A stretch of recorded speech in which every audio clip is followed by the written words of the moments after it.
que je suis tout à fait d'accord pour que la Commission, en tant que citoyen, écoute tout le monde, mais je ne peux pas, Monsieur le Président, me faire le bénéfice, et vous me le pardonnerez, de m'étonner, d'être surpris, d'avoir appris, hélas, en étant à quelques milliers de kilomètres de là, que la Commission a voulu auditionner un citoyen qui n'est pas un citoyen français, quelqu'un qui, hélas, affiche quasiment son imposture intellectuelle, puisqu'il n'a jamais été professeur d'université, il est à peine professeur d'école, et je vous invite à appeler... Pardon? Merci, monsieur. Et qui est... Je vous invite à appeler l'université de Fribourg, de Grasse, et à poser la question si ce personnage a été un jour professeur. On vous répondra qu'il n'a été qu'intervenant extérieur, de plus en plus rarement invité, et qu'aujourd'hui, s'il est à la chaire d'islamologie à Oxford, il le doit au prédicateur des frères musulmans Youssef Qaradawi, puisque la chaire est payée et entretenue par l'Émirat de Qatar. Mais attention, et pardon de vous mettre en garde, ne donnons pas dans le panneau des islamistes. Lorsque les islamistes suisses demandent la construction de minarets, c'est pour faire peur. Et en entraînant la peur, ils donnent mauvaise conscience à ceux qui ont eu peur, qui accepteront plus facilement le voile ou autre chose. Jean Lavani, c'est à toi. Monsieur Sfer, je vous remercie beaucoup de votre intervention. Dont malheureusement, j'ai raté le début, mais la suite m'a suffisamment captivé pour que je vous en sois reconnaissant. Je voulais revenir sur l'allusion que vous avez faite à une des auditions que nous avons provoquées pour informer la mission de ce qui m'est arrivé depuis, parce que j'ai osé, devant l'impétrant, dire que nous étions quelques députés à partager votre point de vue et que nous considérions que auditionner cet homme était lui donner une honorabilité, une respectabilité et une tribune qu'il ne méritait pas.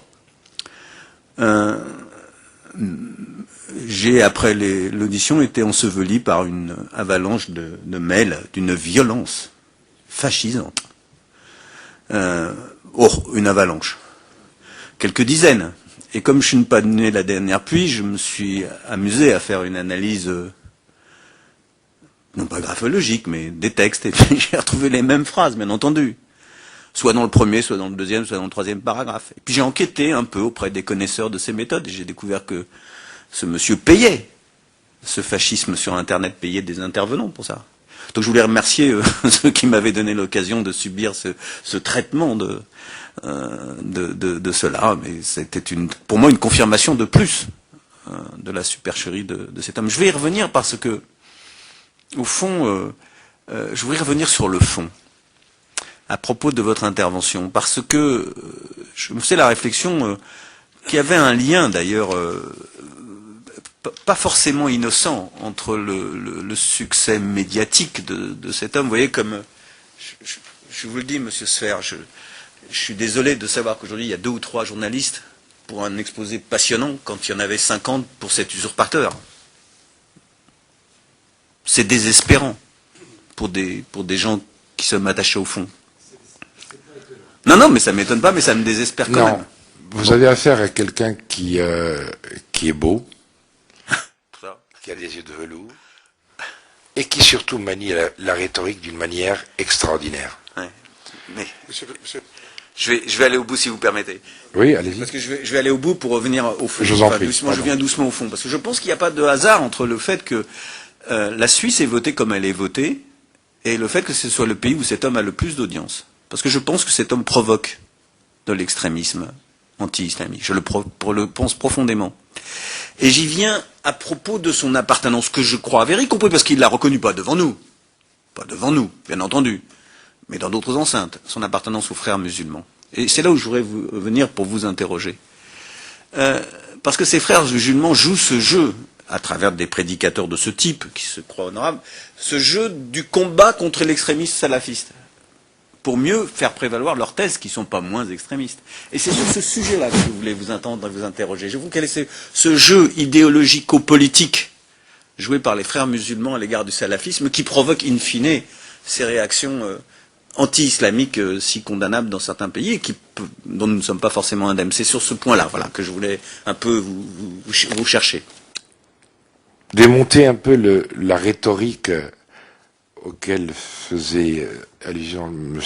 Glavany. Elle est remarquable. C'est en ce sens que je disais que ce personnage manie la rhétorique d'une manière brillante. Il nous dit être contre les salafistes parce que les salafistes ont une lecture littéraliste du Coran en disant « moi je ne suis pas littéraliste, moi je suis un réformiste ». Donc je reviens au 7e siècle et je pratique l'effort d'interprétation à partir du 7e siècle. Mais il y a des limites contre lesquelles il ne peut pas aller. Et la preuve, il faut relire ce qu'il écrit dans Les musulmans et la laïcité. La religion musulmane est englobante. Et il développe en disant qu'il est difficile à un musulman d'obéir aux lois de la République lorsqu'elles sont ou elles apparaissent en contradiction avec les lois d'Allah. C'est tout dire.